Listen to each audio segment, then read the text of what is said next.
Sudah mulai? Iya. Ya, baik. Kedengaran di situ? Iya, Oke, baik. Hari ini kita akan menjelaskan tentang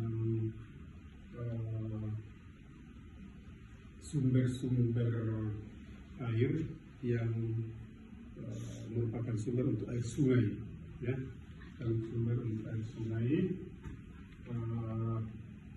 Penyampaian ini disampaikan kepada beberapa mahasiswa Lebdas yang sementara bersiap untuk ujian media, ya, dan mudah-mudahan itu semacam pencerahan untuk mereka dan bermanfaat. Jadi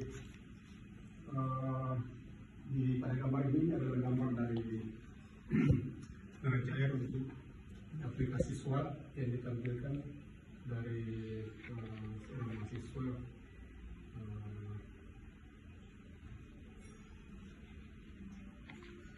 yang meneliti di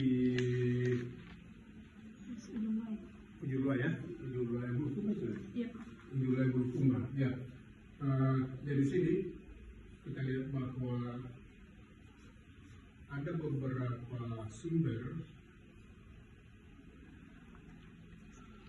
dari sungai ini yang digambarkan oleh SWOT. Tapi sebetulnya dari ini kemudian kita bisa menuju ke sini, ke gambar yang sederhana ini untuk menjelaskan itu semua. Jadi yang pertama bahwa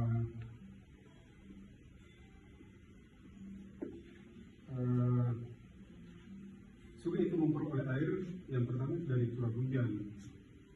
Jadi yang dimaksudkan di sini adalah ketika terjadi hujan, maka air yang jatuh langsung masuk di sungai itu adalah merupakan sumber air pertama.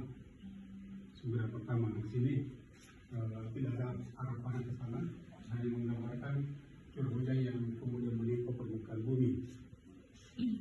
Yang kedua, sumber yang kedua adalah bagian dari air hujan ketika terjadi hujan yang kemudian melimpas di atas permukaan tanah yang kita sebut dengan surface runoff.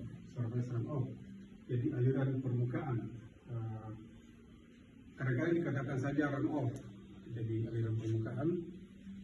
Kemudian ya, beberapa yang lain juga menyebutkan surface runoff karena ada surface yang lain yang di bawah permukaan. Jadi surface runoff itu adalah aliran permukaan. Runoff itu aliran, ya, aliran ada di permukaan dan ada di bawah permukaan. Nah, surface runoff ini adalah sumber air yang kedua yang masuk ke dalam sungai.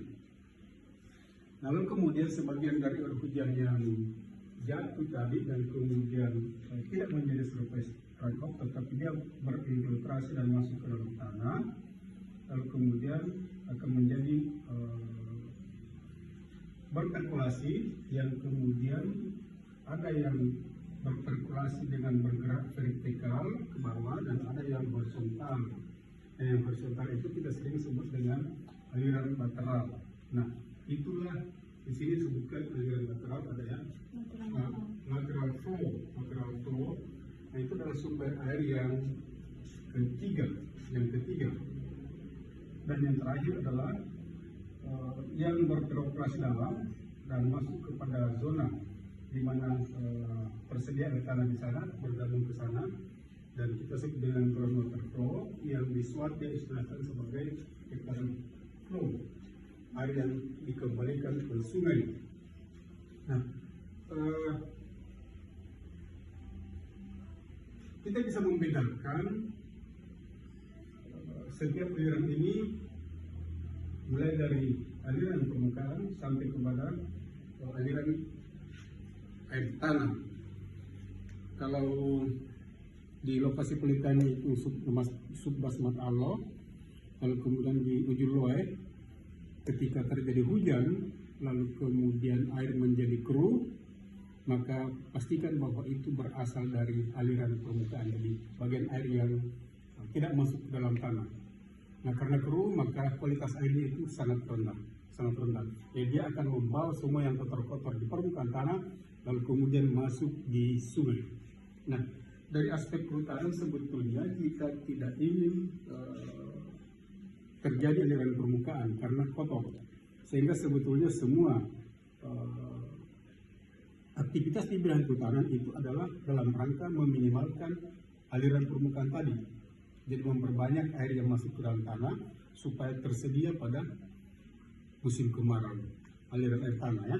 Nah, itu yang pertama. Jadi runoff ini atau surface runoff ini akan tiba di sungai setelah beberapa saat terjadi hujan dan beberapa saat setelah hujan berhenti. Kualitas airnya kotor. Yang kedua, aliran bawah permukaan. Aliran bawah permukaan ini kita bisa bedakan antara aliran permukaan dengan aliran bawah permukaan. Kalau aliran permukaan ketika banjir dan sungai itu kotor, maka itu dari aliran permukaan, surface runoff. Lalu kemudian hujan berhenti dan secara perlahan-lahan air sungai itu kemudian menjadi jernih. Tapi muka air sungai itu masih tinggi. Nah, itu adalah air yang berasal dari aliran bawah permukaan.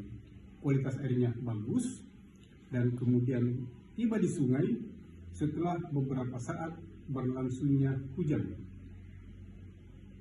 Dan juga beberapa saat selama musim hujan terjadi, ya, tiba di sungai itu. Jadi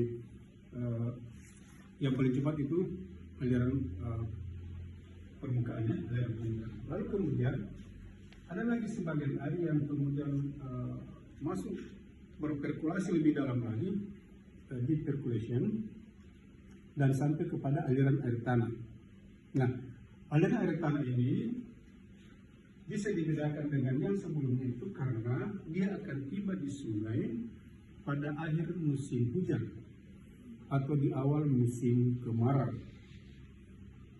Oleh karena itu, saya sampaikan tadi bahwa semua yang kita kerjakan ini judul-judul penelitian yang berbeda, tetapi semuanya kita harapkan bahwa aktivitas dalam suatu daerah aliran sungai itu adalah di dalam rangka mengurangi aliran permukaan ini dan mempercepat atau memperbanyak jumlah air yang masuk ke dalam tanah. Lalu kemudian akan menjadi persediaan air tanah dan tersedia pada musim kemarau. Hari ini kita sangat tertantang oleh kondisi sungai yang hampir sangat sedikit mengalirkan air pada musim kemarau, terutama pada puncak musim kemarau. Nah, kita berharap ke depan dengan banyaknya mahasiswa yang meneliti tentang das, maka ketersediaan air sungai itu bukan hanya berkurang, tapi kita berharapkan akan semakin bertambah. Nah, tentu saja kita akan pelajari bagaimana caranya agar supaya air masuk ke dalam tanah sebanyak mungkin berdasarkan upaya-upaya rehabilitasi hutan dan lahan yang akan kita lakukan di dalam konteks ekosistem daerah aliran sungai. Nah, ingat bahwa di sana ada faktor-faktor yang mempengaruhi infiltrasi, apa saja tentang apakah mulai dari aspek tanahnya dan sebagainya, sifat fisik dan kimianya, dan juga terkait dengan perkulasi dan permeabilitas. Nah, itu semua akan mempengaruhi jumlah air yang tersedia pada sungai, terutama pada musim kemarau.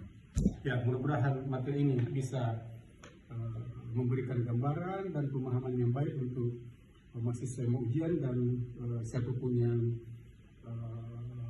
tertarik untuk mempelajari ini. Ya, saya kira demikian untuk hari ini. Ya, oke, terima kasih banyak.